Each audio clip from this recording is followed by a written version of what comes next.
We need to strengthen our strategic autonomy. Europe needs to continue to be a continent which is open to the world.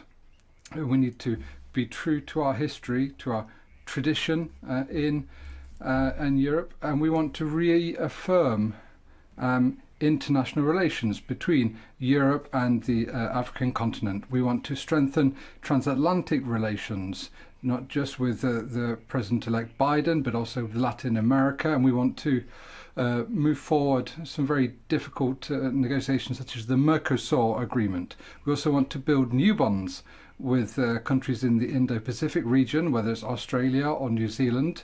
We want to do this with a very specific framework. We want to organise a summit with India and also an informal heads of states and government meeting in Porto on the during our